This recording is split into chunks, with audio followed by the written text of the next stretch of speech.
Hi friends, Hero Honda Splendor Plus, sorry, Hero Splendor. 90 காலத்திலிருந்து இந்த bike வந்து இந்தியாவில் ஒரு பெரிய சேல் லீடில் இருக்குது. ஏன் மாப்பிள்ளை பைக்குன்னு கூட சொல்லுவாங்க. அப்படியாப்பட்ட இந்த பைக்கை இன்றைய இளைஞர்கள் வந்து ஏன் பெரிதளவில் வாங்குறதுக்கு ஆர்வம் காட்டுறது கிடையாது.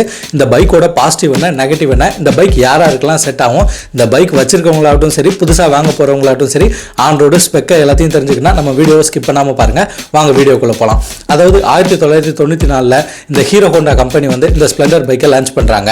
அதாவது ஹீரோ ஹோண்டாவிலிருந்து மாறி ஹீரோன்னு கம்பெனி தனியாக பிரிஞ்சாலும் இந்த பைக்கோட மேனுஃபேக்சரிங்கை நிறுத்துறதில்லை. காரணம் ஹையஸ்ட் சேலிங் தான். அதாவது சேல்ஸில் பீக்காக இருந்த இந்த ஹோண்டா ஸ்ப்ளெண்டர் பைக் வந்து, அதாவது ஹீரோ ஸ்ப்ளெண்டர் பைக் வந்து இன்று வரைக்கும் நல்லா தான் போயிட்டு இருக்கு சேலில். ஆனால் இருந்தாலும் நம்மளோட இளைஞர்கள் பிள்ளைங்க வந்து பெரிதளவில் நாட்டம் காட்டாமல் இருக்க ஒரே ரீசன் என்ன, இந்த பைக்கோட ஸ்பெக்கு தான். இந்த பைக்கோட என்னென்ன வேரியன்ட் இருக்குன்னு முழுசாக பார்த்துட்டு வந்துடலாம். அதாவது ஹீரோ ஹோண்டா ஸ்ப்ளெண்டர் பிளஸோட ப்ரைஸ் பார்த்தீங்கன்னா ஃபஸ்ட்டு வேரியண்ட்டில், அதாவது Splendor plus drum brake OBD sensor, இது வந்து பார்த்தீங்கன்னா 90,000 ரூபாய் முதல் 91,000 வரும். ஆனால் இதில் ஒன்று கில் சுவிட்ச் வராது, இன்ஜின் கில் சுவிட்ச் வராது. அது வந்தால் என்ன வராட்டி என்னன்னு இருக்கவங்களுக்கு இந்த பைக் வந்து பெஸ்ட் ப்ரைஸ் தான். இதில் பார்த்தீங்கன்னா எல்லா பைக்குகளுக்குமே, அதாவது வந்து ஸ்ப்ளெண்டரில் பார்த்தீங்கன்னா ட்ரம் பிரேக் தான் வரும். Drum brake plus alloy wheel வருது. ஒரு சிலதில் மட்டும் ஸ்போக்ஸ் வருது. இதை நம்ம என்னென்னு தெளிவாக பார்த்துட்டு வாங்கிக்கணும். அடுத்த வேரியன்ட் பார்த்தீங்கன்னா அதே ஸ்ப்ளெண்டர் ப்ளஸில் drum brake i3s plus OBD sensor வரும். இது எதுக்குன்னு உங்களுக்கே தெரியும். அதாவது நம்ம டிராஃபிக்கில் நிற்கும் போது நம்ம ஆக்சிலேஷன் வந்து அதாவது ஆட்டோமேட்டிக்காக ஆஃப் ஆயிரும். அதுக்கப்புறம் நம்ம ஆக்சிலேட்டர் திருகும் போது ஆட்டோமேட்டிக்காக ஸ்டார்ட் ஆயிரும். ஸோ இந்த மாதிரி சென்சார் இருக்குது. இதன் மூலிமா நம்மளுக்கு வந்து மைலேஜ் இன்னும் கூட கிடைக்கிறதுக்கு வாய்ப்பு இருக்குது. அடுத்தது பார்த்தீங்கன்னா இதில் வந்து i3s பிளாக் அண்ட் ஏசன்ட் எடிஷன் ஒன்று சொல்கிறாங்க. இது பார்த்தீங்கன்னா இது கொஞ்சம் அட்வான்ஸாக இருக்குது. அதை விட, அதாவது கலர் வெரைட்டிலையும் சரி, இந்த மேட் ஃபினிஷ் இந்த மாதிரிலாம் சொல்கிறோம் பார்த்தீங்களா, இந்த மாதிரி இதுக்கு ஒரு மாடல்ஸுக்கு கூடின மாடலாக இருக்கும். அடுத்தது பார்த்தீங்கன்னா லிமிடெட் எடிஷன் ஒன்று கொடுக்குறாங்க. இது என்னென்னு பார்த்தீங்கன்னா ஸ்ப்ளெண்டர் ப்ளஸ் மில்லியன் எடிஷன் சொல்றாங்க. இது 93,000 ரூபாய் வரைக்கும் வருது. இதுல எல்லா ஃபியூச்சர்ஸும் கொடுத்துறாங்க. இன்னும் சில பைக்குகளுக்கு பார்த்தீங்கன்னா ப்ளூடூத், அதுக்கப்புறம் பார்த்தீங்கன்னா உங்களுக்கு ஃபோனில் சார்ஜ் போடுறது விஷயம், இது எல்லாத்தையுமே பண்ணி கொடுத்துட்றாங்க. சிசி திறன்கள் பார்த்தீங்கன்னா 97.2 சிசி, மேக்ஸிமம் பவர் பார்த்தீங்கன்னா 7.91 பிஹெச்பி, 8000 ஆர்பிஎம்ல இருக்கும். அடுத்தது மேக்ஸிமம் டார்க் பார்த்தீங்கன்னா 8.5 நியூட்டன் மீட்டர், 600, அதாவது 6000 ஆர்பிஎம்ல இருக்கும். அடுத்து டாப் ஸ்பீட் பார்த்தீங்கன்னா 87 வரைக்கும் போகுன்றிருக்காங்க. ஆனால் என்னை பொறுத்த வரைக்கும் இதோட டாப் ஸ்பீட் பார்த்தீங்கன்னா ஒரு 80 ஒரு 70 தான் கரெக்டானது. என்ன பார்த்தீங்கன்னா பைக்கோட வெயிட்டும் கம்மியாக இருக்கும். உங்களுக்கு காற்றுக்கு இதோட ஸ்பீடாக நீங்கள் அவ்வளோ பயணிச்சிங்கன்னா ரொம்ப ரிஸ்க்காக இருக்கும்.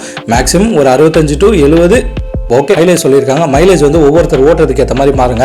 அதாவது இதில் கொடுத்துருக்க மைலேஜ் பார்த்தீங்கன்னா ஸ்பெக்கில், அதாவது கம்பெனி சைட்லேருந்து சொல்கிறது பார்த்தீங்கன்னா 61 62ன்றாங்க. ஆனால் என்ன பொறுத்த வரைக்கும் ஆவரேஜாக ஒரு பைக்கை வந்து இந்த பைக்கை நல்ல மெயின்டெனன்ஸ் பண்ணி யூஸ் பண்ணிங்கன்னா அந்த பைக்கோட மைலேஜ் வந்து சாலிடாக 60 கிடைக்கும். அப்படி இல்லைனா 55 ஆச்சு கிடைக்கும். ஏன் அதை விட கூடுதலாகவே கிடைக்கும். இப்போ BS6னால தான் இவ்வளோ மைலேஜ் கம்மி. இதுக்கு முன்னாடி இருக்க பைக்கெலாம் பார்த்தீங்கன்னா 70 75 கொடுத்தவங்களாம் இருக்காங்க, அதை யூஸ் பண்ணவங்களும் இருக்காங்க. அவங்களுக்கு தெரியும். அப்படி நீங்கள் பயன்படுத்தியிருந்தீங்கன்னா நம்ம கமெண்ட் பாக்ஸில் சொல்லுங்கள் உங்களோட மைலேஜ் எவ்வளோன்றது.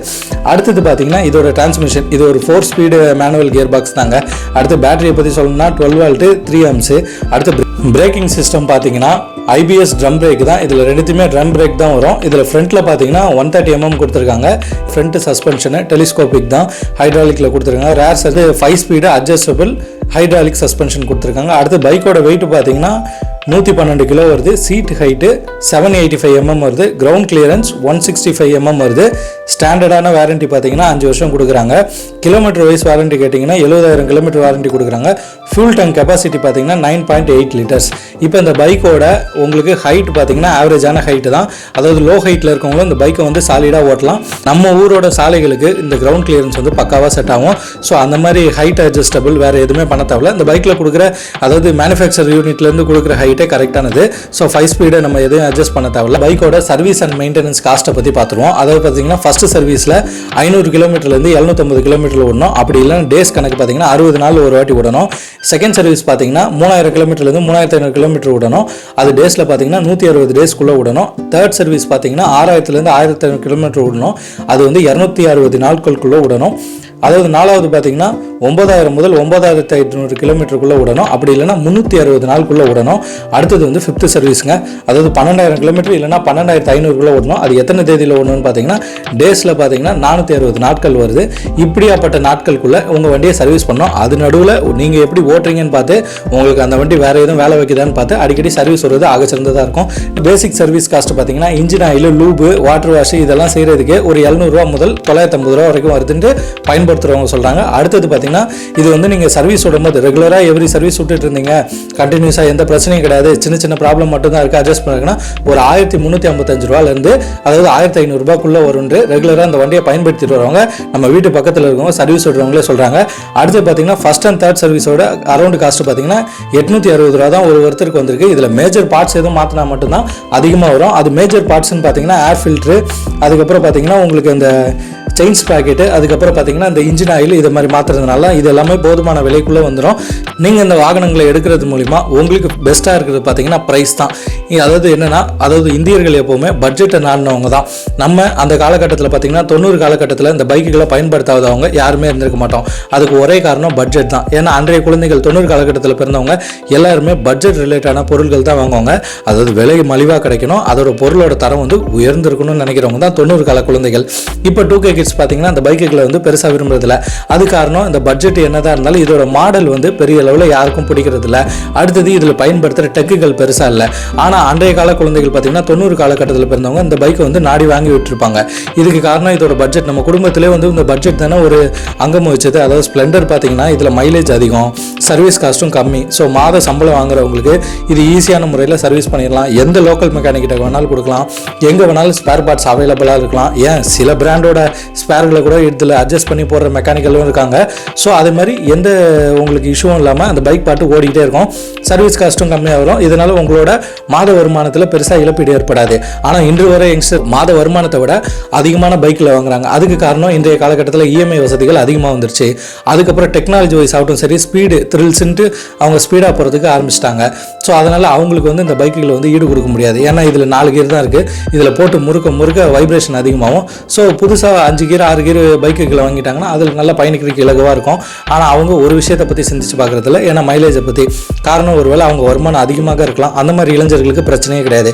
ஆனால் கம்மியான வருமானத்தை வச்சுட்டு ஹை எண்ட் பைக்கு தான் வாங்குவேன்னு அடம்பிடிச்சு வாங்குறவங்களுக்கு அது எவ்வளோ ஆக சேர்ந்தது நம்மளுக்கு தெரியல. அந்த இளைஞர்கள் தான் கொஞ்சம் பொறுப்புணர்வோட யோசிச்சு பார்க்கணும். ஏன்னா இதில் நீங்கள் சிக்கனத்தை பிடிச்சி காசை சேமிச்சிட்டிங்கன்னா நாளைக்கு உங்களால் நீங்கள் நினைக்கிற பைக்குகளையோ வேறு நினைக்கிற கார்களையோ ஈஸியாக வாங்க முடியும். வயசு போயிடுச்சுன்னா நான் வாங்கி என்னப்பா பிரயோஜனம் கேட்குறீங்களா? அப்படிலாம் கிடையாதுங்க. அதாவது வந்து வயசுன்றது ஒன்று எப்போவுமே கிடையாது. வயசு எல்லாத்துக்குமே சமமானது தான். நீங்கள் உங்கள் பணத்தை எப்படி சேவ் பண்ணுறீங்க, எப்போ அந்த பொருட்களை எப்படி வாங்குறீங்க, அதாவது முழு முதலீட்டில் அந்த பொருளை வாங்க முடிகிறது தான் ரொம்ப பெரிய விஷயம். அப்படி தான் நீங்கள் வந்து பணக்காரர்களாக மாற முடியும். அதை விட்டுட்டு இன்றைக்கே வந்து கடனை வாங்கி நிறைய அந்த பைக்கை வாங்கி அந்த பைக்குக்காக சர்வீஸை நிறைய பண்ணிட்டு இருந்தீங்கன்னா நாளைக்கு நீங்கள் தான் சிக்கி சின்ன பின்னம் ஆவீங்கன்றதை கொஞ்சமாச்சு யோசிச்சு பார்த்துக்கணும். சொல்கிறது ஈஸி, செய்கிறது கஷ்டம் தான். ஏன்னா சிறு வயதில் எல்லாருமே வந்து ஆசைகள் தூண்ட தான் செய்கிறோம். 90 காலகட்டத்தில் அவங்களுக்கு பெருசாக ஆப்ஷன்கள் கிடையாது. 2Ks வந்து இன்றைக்கி நிறைய ஆப்ஷன் இருக்குது. ஸோ நீங்கள் உங்களுக்கு பிடிச்ச பைக்குகளை வாங்குங்க. இப்போ நீங்கள் இந்த ஹீரோ ஹோண்டா ஸ்ப்ளெண்டர் பைக்குகளை வச்சுருக்கீங்கன்னா அந்த பைக்கோட ரியல் லைஃப் மைலேஜ் எவ்வளோன்றதை நம்ம கமெண்ட் செக்ஷனில் சொல்லுங்கள். புதிதாக வாங்க போகிறவங்களுக்கும் தெரிஞ்சுக்கிட்டோம். இந்த பைக்கோட நெகட்டிவ்னு பார்த்தீங்கன்னா இந்த பைக் வந்து 4 கியர் பாக்ஸ்னால உங்களுக்கு வந்து நீங்கள் ரொம்ப கிலோமீட்டர் ஸ்பீடில் முறுக்குனீங்களா ஆன்னு ஒரு சத்தம் வரும். அதாவது வைப்ரேஷன் அதிகமாக இருக்கும். அடுத்தது பார்த்தீங்கன்னா இதில் வந்து ஒரு 70,000 கிலோமீட்டருக்கு உங்களுக்கு 60,000 கிலோமீட்டர் வரைக்கும் இன்ஜின் வந்து தாராளமாக தாங்கும். அதுக்கு மேலே தாங்குமா இல்லை தூங்குமான்றது நிறைய பயன்படுத்தினவங்களுக்கு தான் தெரியும். அதுக்கப்புறம் பார்த்தீங்கன்னா இந்த பைக்கோட ஸ்பேர் பார்ட்ஸ் என்ன தான் வந்து உங்களுக்கு எளிய முறையில் கிடைச்சாலும் விலை மலிவாக இருந்தாலும் ஸ்பேர் பார்ட்ஸோட தேய்மானம் சீக்கிரமாகவே நடக்கும். அதாவது பார்த்தீங்கன்னா இப்போ வர ஹை எண்டுக்கு பைக்குகள் மாதிரி இதோட ஸ்பேர்ஸ் வந்து அதிகமான, அதாவது ரொம்ப நாள் நீண்ட தூரம் பயணத்துக்கு இது இலகுவாக இருக்காது. இன்னொன்று பார்த்தீங்கன்னா இந்த பைக் யாருக்கு செட் ஆகும் யாருக்கு செட் ஆகாது. அதாவது லாங் ரைடே எனி டைமும் போயிட்டுருக்கேன், இப்போ வந்து ஒரு ஊருக்குள்ளே இருக்கோம், ரூரல் ஏரியாவுக்குள்ளே இருக்கேன், அங்கேருந்து நாங்கள் சிட்டிக்கு வரணும் அப்படின்றவங்களுக்கு இந்த பைக் கொஞ்சம் செட் ஆகுறது கஷ்டம். ஏன்னு பார்த்தீங்கன்னா அங்கே காற்று அதிகமாக இருக்கும், பைக்கோ வெயிட் கம்மியாக இருக்கும், 112 கிலோ தான்.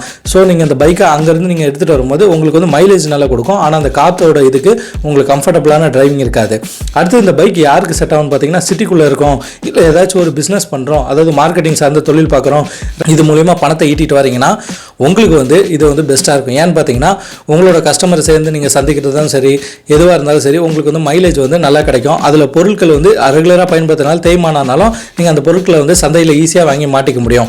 அடுத்தது இந்த பைக்குகளோட பிரச்சனைகள் பெரிதாக சொல்கிறது பார்த்தீங்கன்னா, அதாவது நீண்ட தூரம் பயணத்துக்கு வந்து இலகுவாக இல்லை, காற்றோட தன்மைக்கு வந்து இந்த பைக்கு வேகம் சரியாக நில கொடுக்க முடியல டோட்டலாக. அடுத்தது பிரேக் ஃபெயிலியர்ஸ். இதில் பார்த்தீங்கன்னா ட்ரம் பிரேக் தான் பயன்படுத்தி வரதுனால உங்களுக்கு வந்து இப்போ வர பைக்குகள் எல்லாம் நிறைய மாடல்கள் வந்துச்சு. நம்மளே ஒரு வீடியோவில் போட்டிருக்கோம். அதாவது பார்த்தீங்கன்னா 2026க்கு மேலே ஏபிஎஸ் வந்து கட்டாயம்னு மத்திய அரசு ஒரு திட்டத்தை அமைச்சிருக்காங்க. இப்போ அந்த பைக்குக்கு ஏபிஎஸ் வருதா இல்லையான்றது பொறுத்து இருந்து தான் பார்க்கணும். இப்போ அந்த பைக்குகளை வந்து நீண்ட தூர பயணத்துக்கு வந்து ட்ரம் பிரேக் கொடுத்துருக்கனால உங்களுக்கு பிரேக்கை பிடிச்சி பிரேக்குகள் சூடாயிரும். ஸோ உங்களுக்கு வந்து பிரேக் ஃபெயிலியர் வரதுக்கு சான்ஸ் இருக்குது. ஆனால் வந்து சிட்டி டிரைவ் மட்டும் யூஸ் பண்ணுறவங்களுக்கு ஆக சிறந்த பைக்குங்க. என்ன ஒன்று அதாவது பயன்படுத்துகிறவங்க சொல்கிறது என்னன்னா, மழை காலத்தில் பயன்படுத்துவாங்களா, அப்போ அந்த பிரேக் கட்டைக்குள்ளே தண்ணி போய் உட்காந்துரும். அதாவது அந்த பிரேக்குள்ளே தண்ணி போய் உட்காந்ததுனால நீங்கள் மழையில் மட்டும் இல்லை குளிர்காலங்களில் வந்து மழை காலங்களில் நீங்கள் பயன்படுத்தும் போது கீச்சுன்னு ஒரு சவுண்டு வரும். இதில் பக்கத்தெருவில் இருக்கவங்களாம் எந்திரிச்சு வந்து பார்க்குற அளவுக்கு அந்த சத்தங்கள் இருக்கும். ஸோ அது மட்டும் தான் இதோட தொல்லையை தவிர மற்றபடி வேறு ஒன்றும் கிடையாது. அதுக்கப்புறம் செயின் ஸ்ப்ராக்கெட் வந்து சீக்கிரமாக தேயுது. அதனால் கட்டாக்குன்னு ஒரு சவுண்டு கேட்குது. அது பக்கத்தில் ஓட்டுறவங்களுக்கு ரொம்ப அவசரமாக இருக்குதுன்னு ஒரு கம்ப்ளைண்ட்டும் வருது. ஸோ இது மாதிரி விஷயங்கள் தான். இன்னொன்று பாருங்கள், பிலோ ஒரு 1 lakhக்குள்ளே இருக்குது பட்ஜெட் பைக்கு. இன்னொன்று இந்த பைக்கை நீங்கள் எங்கே வேணாலும் எடுத்துகிட்டு போய் பயணிக்கலாம். இந்த பைக்கில் சர்வீஸ் காஸ்ட்டும் கம்மி. இவ்வளோ சலுகைகளை கொடுத்து குறைகள் இல்லாமல் இருக்குமா? எல்லா பொருள்லையுமே ஒரு குறை இருக்க தான் செய்யும். இன்னைக்கு மார்க்கெட்டில் இருக்க ஒரு நார்மலாக ஒரு 2 லட்ச ரூபா 2.25 லட்ச ரூபா பைக்கு, அதோட சர்வீஸ் காஸ்ட்டு பாருங்கள் 6000 ரூபா 5000 ரூபாய்க்கு பில்லை போட்டு விட்டுருவாங்க. 6000 ரூபா 5000 ரூபாய்க்குன்னா அந்த ஸ்பேர் ரீப்ளேஸ் அது இது மாற்றணும்னு சொல்லிட்டு அந்த சர்வீஸ் இடத்துல நீங்கள் சண்டை போட்டு தான் அந்த பைக்கை வாங்கிட்டு வர மாதிரி இருக்கும். மைலேஜ் 30-35 தான் தருது. சில பிராண்டுகள் நல்ல மைலேஜ் கொடுத்துருந்தாலும் சர்வீஸோட காஸ்ட் அந்த ஸ்பேர் பார்ட்ஸோட ரேட் ரொம்ப அதிகமாக இருக்கும். இவ்வளோத்தையும் சாக்ரிஃபைஸ் பண்ணி இந்த ஹீரோ கம்பெனி வந்து அதாவது ஸ்ப்ளெண்டர் ப்ளஸ்ங்கிற பைக்கில் எல்லாத்தையுமே உட்புகுத்தி மக்களுக்கு வந்து ஒரு சேவையாக பண்ணுறாங்கன்னா அந்த பைக்குகளை நம்ம சப்போர்ட் பண்ணி ஆகணும். அதாவது பார்த்தீங்கன்னா யாரெல்லாம் பட்ஜெட்டை சேவ் பண்ணணும்னு நினைக்கிறீங்களோ இந்த பைக்கு வந்து ஆகச்சிறந்ததாக இருக்கும். இந்த பைக்கை நம்பி வாங்கலாம். மற்றபடி எனக்கு வந்து மாடலாக இருக்கணும், நான் வெளி உலகத்துக்கு வந்து பிரபலமாக அறியப்படணும்னு நினச்சிங்கன்னா உங்களுக்கு பிடிச்ச ஸ்போர்ட்ஸ் பைக்கை நீங்கள் வாங்கலாம். எதை வாங்கணும் எதை வாங்கக்கூடாதுன்னு தீர்மானிக்கிறது மக்களாகிய நீங்கள் தான். என்னோட தரப்புலேருந்து இந்த பைக்கை யூசர்கிட்ட இருந்து அவங்களோட கதைகளை வாங்கிக்கிட்டோம். நான் சொந்த அனுபவத்தில் இந்த பைக்கை எடுத்துக்கிட்ட விதத்தையும் தான் உங்ககிட்ட சொல்லிட்டு இருக்கேன். ஸோ வாங்கக்கூடாதுன்னு சொல்கிறதுக்கு நான் ஒன்றும் கிடையாது. ஆனால் இவ்வளோ விஷயங்கள் இருக்குன்னு தெரிஞ்சுக்கிட்டு நீங்கள் இந்த பைக்கை வாங்கினீங்கன்னா உங்களோட பாக்கெட்டில் இருக்க பணங்கள் எப்படி சேமிக்கப்படும்ன்றதை ஒரு உதாரணமாக தான் கொடுத்துருக்கேன். ஸோ இதே போன்ற மோட்டார் சார்ந்த விஷயங்களை நம்ம சேனலில் தெரிஞ்சுக்கிறதுக்கு த மிதுன் ஸ்டோரி சேனலை சப்ஸ்கிரைப் பண்ணுங்கள், ஷேர் பண்ணுங்கள், லைக் பண்ணுங்கள். நான் உங்கள் மிதுன். அடுத்த காணொலியில் சந்திப்போம். பாய்.